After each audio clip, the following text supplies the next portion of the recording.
অনলাইনেও SIR form fill up. অনলাইনে form fill আপের প্রক্রিয়া শুরু কমিশনের। শুক্রবার রাত থেকে অনলাইনে এসআইআর এর ফর্ম ফিল আপ। আমাদের সঙ্গে রয়েছেন প্রতিনিধি সোমরাজ, আরো বিস্তারিত বলবে সোমরাজ। দেখো, এবার থেকে অনলাইনেও এসআইআর এর ফর্ম অর্থাৎ এনামুরেশন ফর্ম ফিল আপ করা যাবে, তেমনটাই কমিশনের তরফে জানানো হয়েছে। ইতিমধ্যে গতকাল রাতেই কমিশনের যে অফিসিয়াল ওয়েবসাইট, সেই ওয়েবসাইটেই অনলাইনে ফর্ম ফিল আপ করার প্রক্রিয়া শুরু করে দেওয়া হয়েছে। অর্থাৎ এবার এ রাজ্যে যে এসআইআর হচ্ছে এবং সেক্ষেত্রে এ রাজ্যের যারা বাসিন্দারা রয়েছেন, যারা ভিন রাজ্যে থাকেন, যারা বিদেশে থাকেন, তারা সবাই অনলাইনে ফর্ম ফিল আপ করতে পারবেন। এবং সেক্ষেত্রে কমিশনের তরফে যে গাইডলাইন রয়েছে ফর্ম ফিল আপের জন্য, সেই গাইডলাইন ওয়েবসাইটে দিয়ে দেওয়া হয়েছে।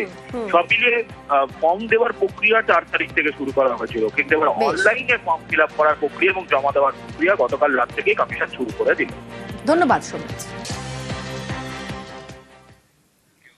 বসিরহাটে রোহিঙ্গাদের বিরুদ্ধে পোস্টার। সীমান্ত শহর বসিরহাটের একাধিক জায়গায় পোস্টার। রোহিঙ্গারা ভারত ছাড়ো লেখা পোস্টারে। 38 নম্বর রেলগেট দিঘির পাড় এলাকায় পোস্টার। পোস্টারে বসিরহাটের সনাতনী যোদ্ধার নাম উল্লেখ। আরে সকালে দেখি এখানে লাইট পোস্টে পোস্টার মারা যে অবৈধ রোহিঙ্গারা ভারত ছাড়ো, কি বা কারা লিখেছে বলতে পারে না, রাতের অন্ধকারে এই একটা বিভ্রান্তি ছড়ানো। মানে কত জায়গা মারা আছে দেখলেন? অনেক জায়গায় মারা আছে। দুর্গাপুরের দিকে নজর রাখবো। এটিএম মেশিন ভেঙে টাকা লুট। দুর্গাপুর কেমিক্যালস টাউনশিপে চাঞ্চল্য। টাউনশিপে দুষ্কৃতী দৌড়াতে আতঙ্কে বাসিন্দারা। আমাদের সঙ্গে রয়েছেন প্রতিনিধি অর্পণ। অর্পণ, কারা কাজ করলো, তাদের খোঁজ পাওয়া গেল কি? দেখো, একেবারেই দুর্গাপুরের যে কেমিক্যালস রয়েছে, সেই কেমিক্যালস টাউনশিপ অর্থাৎ একেবারেই কিন্তু পোকোম্যান থানার অন্তর্গত যে কেমিক্যালস যে টাউনশিপ, সেখানে কিন্তু একটি এটিএম এর দুষ্কৃতী তাণ্ডব। সেখানে এটিএম এর মেশিন ভেঙে টাকা লুটের কেসটা সিসিটিভি নিয়ে পালিয়ে যায় দুষ্কৃতীরা এবং সকালে এটিএম এ টাকা তুলতে এসে দেখে এই ঘটনার স্থানীয়রা। তারপরেই কিন্তু পুলিশকে খবর দেওয়া হয়। পুলিশ এসে ব্যাংক কর্তৃপক্ষ খবর দেয়। পরবর্তী ক্ষেত্রে কিন্তু ব্যাংক কর্তৃপক্ষ কত টাকা সঠিক লুট গেছে ওই এটিএম থেকে ব্যাংক কর্তৃপক্ষ না আসা পর্যন্ত কোনোভাবে জানা সম্ভব নয় বলে জানা যাচ্ছে। বেশ, ধন্যবাদ।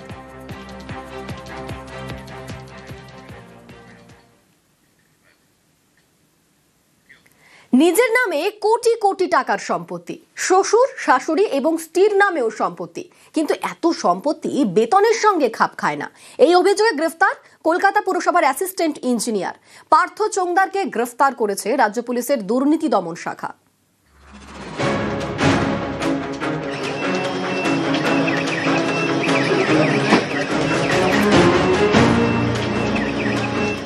কলকাতা পুরসভার অ্যাসিস্ট্যান্ট ইঞ্জিনিয়ার পার্থ চোংদার আয় বহির্ভূত সম্পত্তি থাকার অভিযোগে পুলিশের জালে। পুলিশের দাবি, কলকাতা পুরসভার অ্যাসিস্ট্যান্ট ইঞ্জিনিয়ার পার্থ চোংদারের বছরে বেতন প্রায় 14 লক্ষ টাকা। এদিকে মাত্র কয়েক বছরেই তার সম্পত্তির পরিমাণ প্রায় 5,86 লক্ষ টাকা। অভিযোগ, অ্যাসিস্ট্যান্ট ইঞ্জিনিয়ারের আয়ের সঙ্গে তার সম্পত্তির পরিমাণ খাপ খায় না। কলকাতা পুরসভার এই অ্যাসিস্ট্যান্ট ইঞ্জিনিয়ারের বিরুদ্ধে নানা দুর্নীতির অভিযোগ। বৃহস্পতিবার তাকে গ্রেফতার করে রাজ্য পুলিশের দুর্নীতি দমন শাখা। ওর এগেইনস্টে ডিপিও হয়েছিল, সাসপেন্ড হয়েছিল, যেহেতু কলকাতার বাইরে ফ্ল্যাট কিনেছে এবং সেটা কলকাতা কর্পোরেশন থেকে পারমিশন না নিয়ে কিনেছে, সেই জন্য এটা তারপর ওদের যে ভিজিলেন্স আছে তারা, যেহেতু এটা বাইরে ছিল আমাদের কলকাতা, মানে আমার কর্পোরেশনের ভিজিলেন্স এখতিয়ারের বাইরে, তাই ওখানে পাঠানো হয়েছিল। ওরা এটা ভিজিলেন্স করে দেখেছে যে ইট ইজ অফেন্সিভ, মানে অন্যায়, তাই ওকে অ্যারেস্ট করেছে। 5 কোটি টাকার ওপরে আমরা পেয়েছি 5,86,21,199। পর্বত সমান দুর্নীতি। এটা 7 দিনের কাস্টাডি আমরা চেয়েছিলাম, পুলিশ কাস্টাডি। আমরা ডেফিনিট যে আমরা আরো কিছু বার করতে পারবো। কলকাতা পুরসভার টালা পাম্পিং এবং প্ল্যানিং টাউন বিভাগের অ্যাসিস্ট্যান্ট ইঞ্জিনিয়ার পদে ছিলেন পার্থ চোংদার। পুলিশের দাবি, বছর খানেক আগে তার বিরুদ্ধে আয় বহির্ভূত সম্পত্তি নিয়ে অভিযোগ জমা পড়ে। তদন্তে নামে রাজ্য পুলিশের দুর্নীতি দমন শাখা। পার্থ চোংদারের সম্পত্তির বহর দেখে তাকে হিসেব জমা দিতে বলা হয়, কিন্তু তিনি তা দিতে পারেননি। এরপর বৃহস্পতিবার তাকে গ্রেফতার করা হয়। তদন্তকারীদের দাবি, পার্থ চোংদারের নামে রাষ্ট্রায়ত্ত ব্যাংকে 28 লক্ষ টাকার ফিক্সড ডিপোজিট রয়েছে। একাধিক বেসরকারি অ্যাকাউন্টে রয়েছে মোট 25 থেকে 30 লক্ষ টাকা।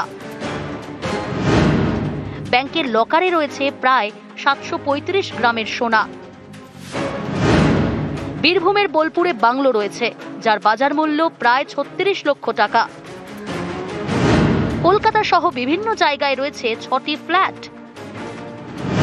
অভিযোগ, শ্বশুর শাশুড়ির নামে ব্যাংক অ্যাকাউন্ট খুলে তাতে জমা করেছেন প্রায় 1 কোটি টাকা।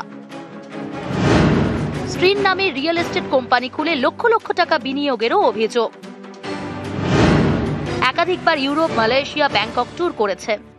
1/1/17 থেকে 9/8/23 এই সময়ের মধ্যে ওনার স্যালারিটা ছিল 56 লাখ সামথিং, কিন্তু দেখা গেল অ্যাপার্ট ফ্রম স্যালারি, শুধু স্যালারি উনি বিভিন্ন অ্যাকাউন্টে সেখানে প্রায় 98 লাখসের ওপর উনি কিন্তু ডিপোজিট করেছেন অ্যাপার্ট ফ্রম স্যালারি।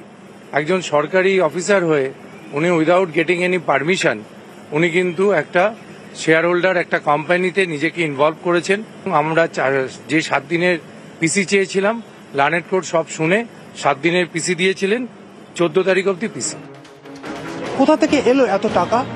যেখানে একজন অ্যাসিস্ট্যান্ট ইঞ্জিনিয়ার পদে কর্মরত এই পার্থ চোংদার, যার বছরে বেতন 14 লাখ, সেখানে তার অ্যাকাউন্টে 1 বছর জমা পড়েছে কোটি টাকা। সেই টাকা উচ্চ সন্ধানেই নিজেদের হেফাজতে নিয়ে জেরা করতে চাইছে দুর্নীতি দমন শাখা। ক্যামেরায় সৌমেনের সঙ্গে অমিত, নিউজ 18 বাংলা, কলকাতা।